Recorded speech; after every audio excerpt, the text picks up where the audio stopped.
Alright, this is a 2016 first gen KTM. We're going to talk about the 99 to 2002 rear shock. So a lot of people like to switch this because it's pretty much a direct swap over. As you can see, there's adjustment for preload. There's also nitrogen filled, and then there's rebound and height adjustment as well. This is a fairly easy swap. I picked this up for about 40 bucks, and then inside of here you'll see there's a couple of bearing sleeves. It's pretty much the only thing that's going to be required, and this is going to allow for using the stock KTM bolts. Now you are going to need a couple of spacer washers. These are just copper crush washers. I've actually had these on for a while, and let me see if I can get you. Pretty sure these are just 1 mil. Yeah, so these are about 1 mil in thickness, and that's just going to help center it all up. So what I'm actually doing today is I'm actually swapping over the spring from a 2004 model. My buddy had this shock, again Yamaha R6, and the rear spring for that one is actually a little bit heavier than the factory one, and technically by riding standards this one is underweight for my current weight, so this will help a little bit. Granted, it's not the end all be all. There are other options for that, but that's not really what this one is about. This is going to be about installing it on the bike. So if you are looking to do this in the future, all this is a slip collar here. And all you have to do is compress the spring, and then once you do that, the slip collar just kind of comes out right here. So once you compress it enough, the slip collar will come out, the spring will pop out. Pretty much done. Now what I ended up doing was I ran a bolt through the eye, and then I just used a pair of spring compressors, and that was more than enough to pull the spring down. And I'm actually going to be doing the same method to swap out the spring. This is easy, no big deal. Now let's look at the bike itself. So if you look here, spring's already gone. You'll need to remove the guard, which has these two here. These are 8 mil bolts. These come out fairly easy. And then you'll have one bolt that goes on the bottom here, 4 millimeter Allen head, and then here is a 14 mil nut. Not a lot of tension, pretty easy to come off. The other bolt is up here. You don't need to remove your fairings. You can see it right there. Goes in at the top. Might be a little bit of a pain because it's wiring harness. Pretty much just have to undo it and then kind of push it out that way. Now, as far as fitment goes, I don't know if you can see. So that tab right there, that is actually the rear brake reservoir.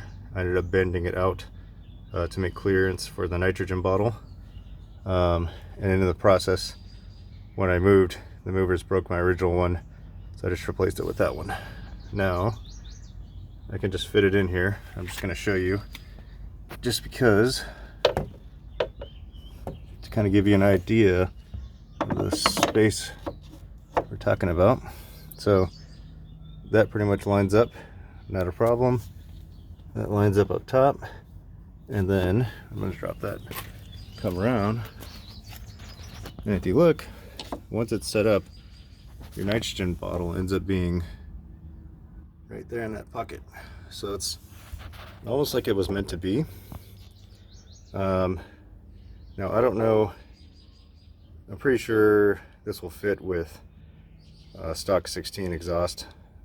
I don't believe it'll work for second gens, but for this first gen, obviously I have aftermarket exhaust, so it fits pretty easily.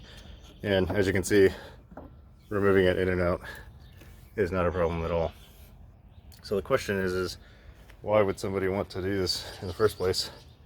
Well, for one, there's far more control, and I have actually ridden on this shock for about 5,000 miles now, and fantastic in comparison to the regular one. Even though that this one is underspringed, based on my weight, still a massive improvement over the factory one. So in total, I mean, I had these pretty much already at my house, plus the shock, plus the bushings on the inside. Again, in total, with shipping, everything was about 50 bucks. So super cheap, no big deal, and really, for what it is, you know, I basically just street ride my bike every day. I am not a track racer, otherwise I would just recommend getting something better. But if you're like me and you pretty much commute, you love riding, that kind of thing, this might be a good option.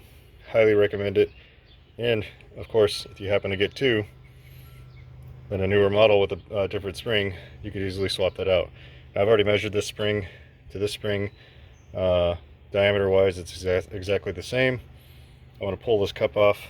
Once I do that, I'll swap them out, measure them both, make sure they're good to go, and then pretty much good. I was going to try to see if I can just swap this one over, but unfortunately, and I don't know if you can see this, but the foot, or the base I should say, it's a different width, and so unfortunately that's not going to work. So at this point, I'll just say thanks for donating your spring. I appreciate you, and this thing will just kindly disappear. But that's pretty much it. It's easy swap. Again, you'll need to get a couple of these.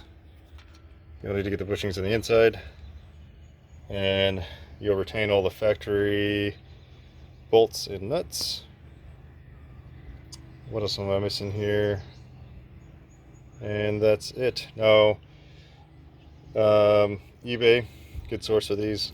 You could also look on Marketplace or whatnot, but I get notifications for these things all the time, and you can easily scoop these up. You can even get them sent out to get them rebuilt. There's even a company that does it, where they do the racing line height adjustment and spring, and they'll spring it based on your weight.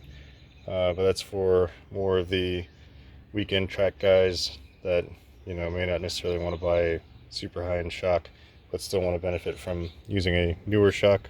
I guess you could say older technically, since this thing's older. All right, a more featured shock than what comes in the original version. That is an option, but it is about $200 to $300, if I remember correctly. Whereas, like I said, 50 bucks. So that's it, guys. All right, have a good one. Thanks.